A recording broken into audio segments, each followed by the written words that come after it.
Hi, everybody. This is going to be your self-awareness activity for the week of June 2nd, or when you find it and you get the inclination to do it. I'm going to do it a little differently this week. I'm going to end this video with the debrief from last week because it frees me up a little bit on how many videos I can put on YouTube at any given time. So for this week,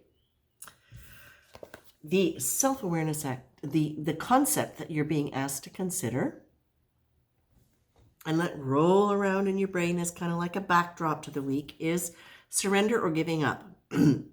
Excuse me. Surrender is an active state in which we remain engaged in the awareness of the situation. It's a softening into the reality as is, not resisting what is. It's allowing that it might change without being attached to the possibility that it will. Giving up is the equivalent of saying, I'm done. It's over. It takes you out of the flow of circumstances. Giving up is not neutral. There are usually some pretty strong emotions behind it and often contains a whole lot of resistance.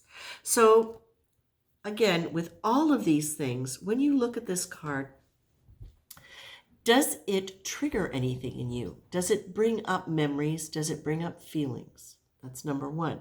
When you look at it, when you read it, is there anything that jumps out at you as a phrase, a word, an idea that really strikes you that warrants looking at further?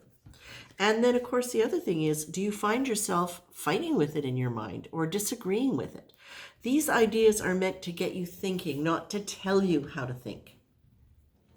So allow yourself to notice what you notice and what feelings it brings up. And then just put that away, just leave that aside, and just be aware that now that you've looked at it and you have the intention of letting it float through your week, it will come up if and when it needs to. Now, the energy you're being asked to embrace, the intentional attitude, is compassion. Compassion carries an awareness of the vulnerabilities of others and ourselves. There is an empathy which allows for a gentle, kind approach, nudging us to move away from the need to blame and judge, and move towards the desire to simply understand. Choose compassion. And what I love is, how this fits in, how they both fit in so perfectly with the action card. Okay? The action card is, notice a name. Today, every time you feel an emotion, joy, sadness, fear, anger, impatience, jealousy, etc., your job is then to name it. Oh, look, there's joy. Then take 3 full, deep breaths. Make them slow on the inhale and sigh on the exhale. Notice how the feeling changes when you distance yourself with identifying it and calming yourself with breath. Now, this is particularly helpful, I find, when you find yourself getting into agitated states. But it's really good for any emotion, because what it does is it helps you start identifying the feeling of what that energy is in your body. Now, I love this too, because the compassion card, what it's talking about is being willing to not blame or judge, but understand. Very often we blame our emotions. We judge our emotions. That's a good emotion. That's a bad emotion. No, that's not what this is about. This is a week. Now this is about surrendering into actively being with your emotions, with that compassionate attitude, curiosity, with gentleness, and with just curiosity to understand. And in this case, it's understanding what the feeling of these emotions are in your body. So I find this a really beautiful, beautiful exercise for the week. I love it. It fits together perfectly. So that is your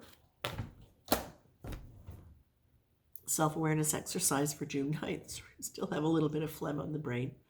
Now, the cards, which I have not pulled, that we used last week were creativity, forgiveness, past and present future. So this is the start of the debrief at whatever time it is. I'll try to mark it in the thing down below. You are being asked to consider what creativity was, how you were creative in your life, number one. what role creativity has played.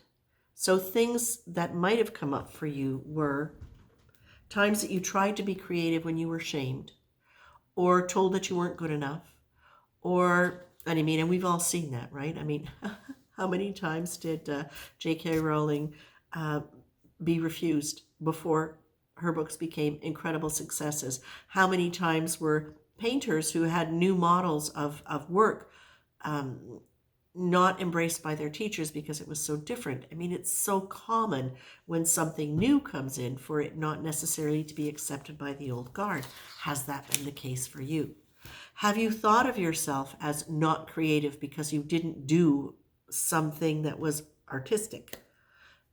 And have you been able to stand back and look at um, where you have been creative that you had not previously identified that you were creative?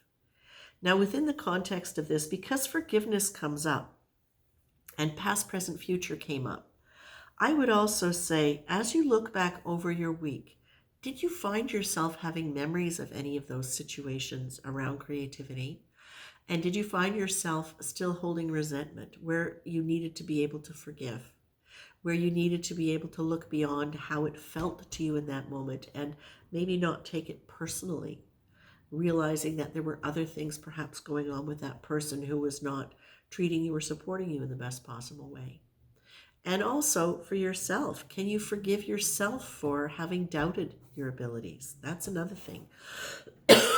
Excuse me. Many of us have abilities that we come in with or develop very early on in life. And because there is nobody there to really support us with them or identify them, we don't really grow them, often until much later in life. Can you forgive yourself for not having had the confidence sometimes to pursue what you really wanted, your dreams and creativity? Okay. So, and also, I like this past, present, future. Where are you now with that in your life? And how can you imagine moving forward with that if you would like to? You're never too old to take a voice lesson. You're never too old to take a painting class. I had a good friend who never knew she could paint until she was somewhere in her 60s. And now she's just exploring this as the most beautiful area in her life. And she's really good at it. So here we go. That is the end of the debrief. I hope this helps, and take care.